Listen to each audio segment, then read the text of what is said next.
berbagai bidang, berkolaborasi dalam penggunaan KKA untuk menyelesaikan dan membuat proyek sederhana menggunakan platform KA. Ada yang sudah tahu apa itu KA?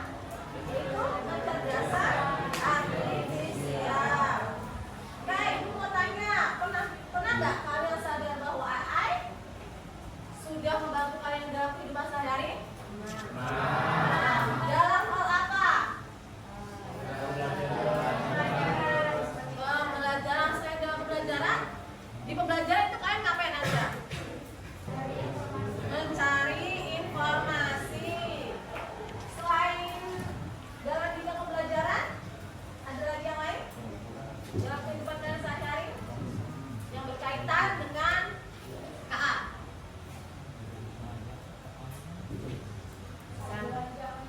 Bisa belanja online. Jadi semuanya sudah pernah menggunakan KA ya dalam kehidupan sehari-hari. Oke, di sini Ibu akan menjelaskan sedikit tentang definisi kecerdasan artifisial, yaitu KA adalah kemampuan sistem komputer atau mesin untuk melakukan tugas yang biasanya memerlukan kecerdasan manusia seperti bahasa, mengenali gambar, membuat keputusan, dan memecahkan masalah. Contohnya, mengenali wajah di foto, menerjemahkan bahasa, atau memberikan rekomendasi produk. Contoh lainnya apa? Ada contoh lainnya nggak selain ini? Apa? Qris, bisa. Ada yang lain?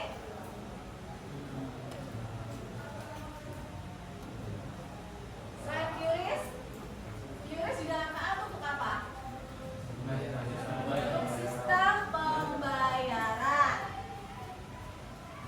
Oke, lanjut. Di sini ada jenis KA yang pertama, ada 3 jenis KA. Kita bahas dulu dari yang pertama, ada AI lemah. Nah, AI itu dirancang untuk tugas spesifik. Contohnya seperti Google Translate, Siri, dan ChatGPT. Contoh lainnya apa? Gemini dan apa? Copilot. Ada lagi? Banyak ya contoh dari kalau AI. Untuk AI yang kuat, general AI biasanya memiliki kemampuan berpikir dan belajar seperti manusia. Saat ini masih jarang penelitian kalau yang AI kuat. Dan ada juga AI super, yaitu super intelligence. Di sini kecerdasan melebihi manusia di semua bidang masih menjadi konsep masa depan. Jadi di era sekarang ini kita masuk ke narrow AI. Contoh penerapan KA di berbagai bidang, ada di dalam bidang pendidikan, kesehatan, transportasi, industri, hiburan, dan pertanian. Di dalam bidang pendidikan itu kalian biasanya menggunakan chatbot sebagai pembelajaran, pembuatan soal otomatis, dan pembelajaran efektif.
Sudah pernah belum? Magic Studio Canva, Midjourney. Jadi nanti di sini kalian itu bisa membuat seperti poster secara otomatis. Kalian masukkan prompt di ChatGPT dulu, misalnya kalian tolong buatkan poster tentang kesehatan. Nah nanti ChatGPT mengeluarkan promptnya itu kalian copy paste. Setelah itu kalian masukkan di Canva, Magic Studio atau Midjourney. Kalian masukkan nanti langsung muncul, sudah jadi posternya. Tapi mungkin ada bahasa yang kurang dipahami dari aplikasi ini. Ada beberapa bahasa yang susah dipahami. Oke, Ibu mau tanya sekarang, bagaimana sih jika semua pekerjaan manusia digantikan oleh KA? Dan apa dampaknya? Pengangguran. Apa sih resiko yang mungkin terjadi jika KA disalahgunakan? Tunjukkan apa?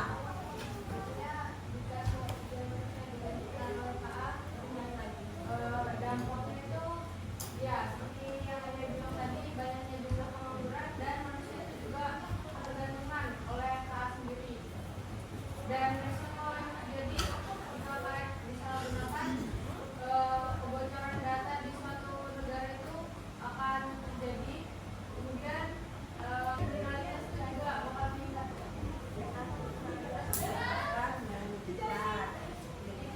Sekali resiko yang terjadi jika KA disalahgunakan. Oke, sekarang untuk selanjutnya silakan kalian kerjakan LKPD. Pertemuan sebelumnya sudah Ibu bentuk kelompok, masing-masing kelompok di atas ada yang 5 dan ada yang 6 anggota. Oke, nanti di sini ada petunjuknya, yang tidak paham bisa ditanyakan. Untuk hasil akhirnya kalian bebas bisa membuat poster, PPT, atau dokumen yang lainnya sesuai keinginan kalian. Kelompok 1 mana? Kelompok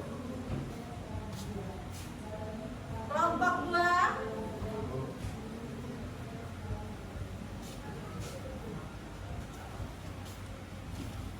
Tiga.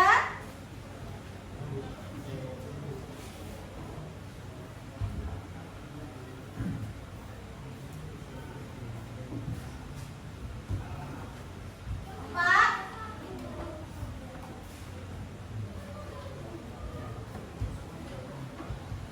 Lima.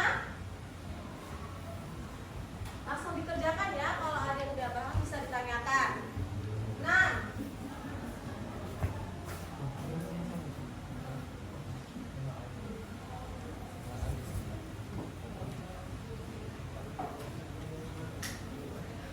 Oke, Ibu kasih waktu 10 menit, silahkan kalian kerjakan. Dibagi tugas, ada yang menulis di lembar kertas, ada yang mengerjakan di Canva untuk hasilnya. Bagi tugas, ada yang mencari referensi.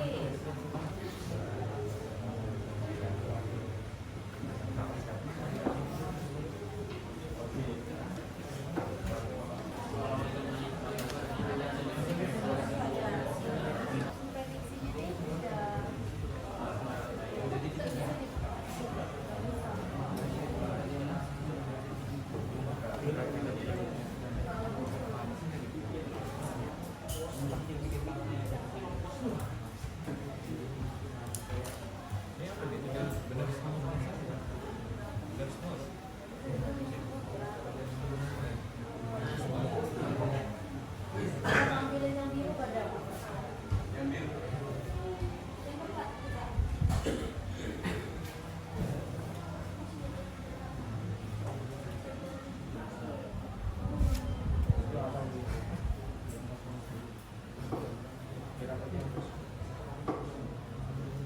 Oke, sambil menunggu kelompok yang lain, kelompok 4 silakan terlebih dahulu.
kebutuhan setiap orang yang memakai kecerdasan artifisial itu sebelumnya ya. Jadi secara tidak langsung mereka itu belajar untuk memberi solusi terhadap gejala-gejala yang sama.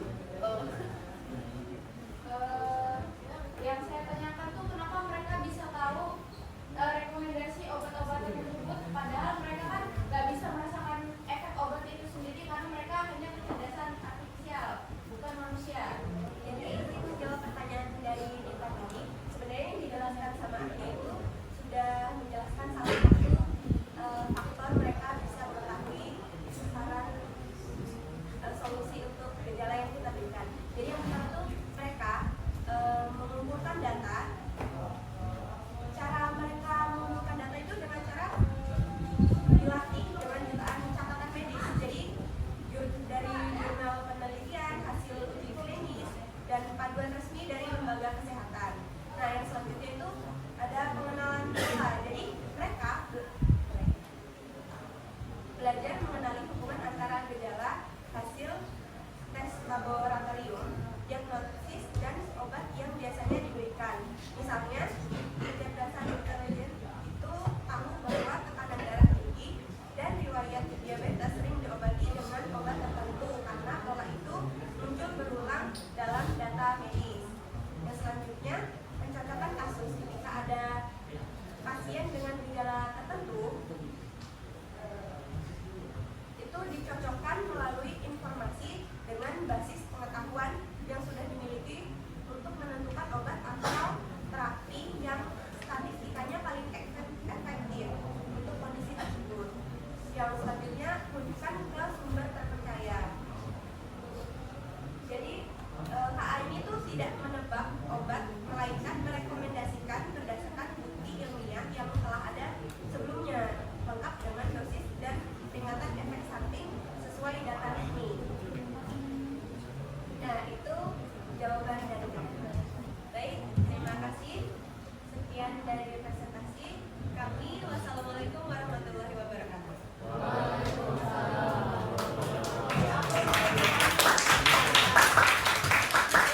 Kelompok 3.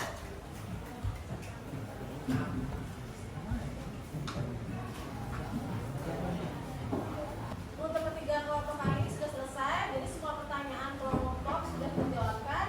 Oke, sekarang silakan kita refleksi terlebih dahulu. Ya, silakan dijawab pertanyaan yang ada di refleksi. Setelah itu Ibu minta satu perwakilan untuk merefleksikan pembelajaran pada pagi hari ini.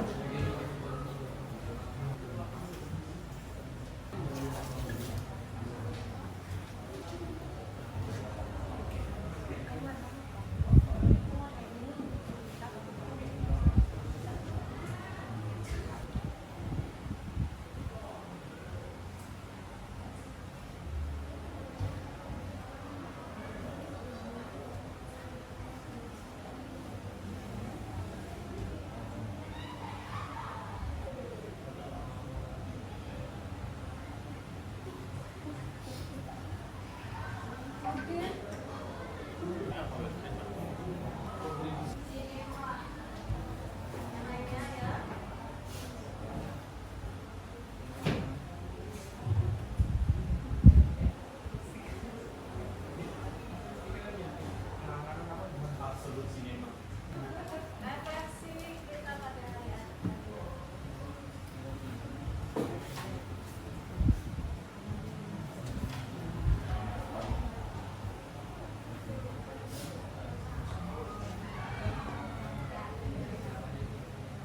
Assalamualaikum warahmatullahi wabarakatuh.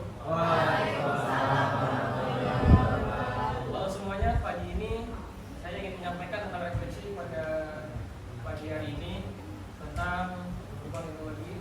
Nah, jadi pembelajaran hari ini saya tuh jadi lebih tahu tentang perkembangan dari KA untuk Indonesia dan dunia. Nah, dalam sektor teknik teknologi, kesehatan, pekerjaan, dan pembelajaran yang dapat berlangsung dalam kehidupan berkelanjutan. Nah, untuk ini saya untuk yang kedua tentang sebutkan 2 hal menarik pada pelajaran hari ini. Nah, saya jadi lebih tahu bagaimana teknologi berkembang pesat dalam bidang kesehatan dan pekerjaan manusia. Sebagai contoh tadi dijelaskan tentang perkembangan dari kesehatan, tentang bagaimana teknologi itu bisa menggantikan dokter dalam pekerjaannya mengawasi pasien atau menganalisis obat-obatan yang cocok untuk pasien yang menderita penyakit yang lain. Nah, dan juga dalam bidang pekerjaan manusia. Nah, tadi kita juga bisa melihat bagaimana teknologi bisa mengganti pekerjaan manusia yang dari sektor pekerjaan, pabrik, dan lain-lain. Contohnya itu seperti pekerjaan pabrik yang bisa mengutamakan pekerjaannya dan jauh lebih akurat daripada pekerjaan manusia. Nah, seperti itu. Oke, dihapus untuk teman kalian. Oke, ada yang bisa memberikan kesimpulan pada pembelajaran pada hari ini? Oke, silakan Intan, kesimpulannya.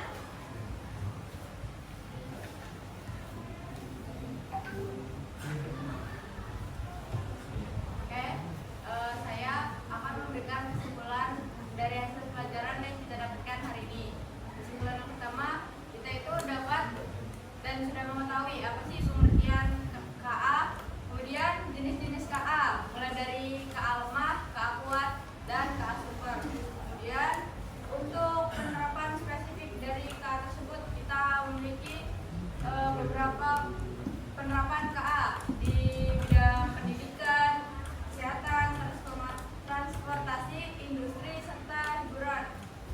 Kemudian KA itu juga kita tahu bisa saja keliru atau tidak sesuai konteksnya karena dia bekerja berdasarkan data dan algoritma, bukan pemahaman mendalam seperti manusia yang mampu membaca emosi, punya kesadaran dan paham akan logika dan moral.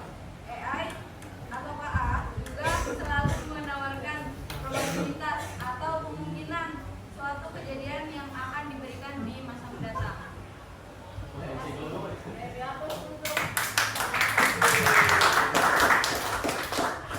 Oke, jadi intinya kita sebagai manusia tidak sepenuhnya bergantung dengan ChatGPT atau ChatGPT. Jadi kita tetap harus menganalisis dan mencari tahu. Oke, untuk pembelajaran sebelum untuk pembelajaran pada pagi hari ini, marilah kita berdoa. Silakan Najmi doa. Oke, baik teman-teman, untuk mengakhiri pembelajaran matematika pada pagi ini, mari kita tutup dengan baca doa bersama-sama. Berdoa dimulai.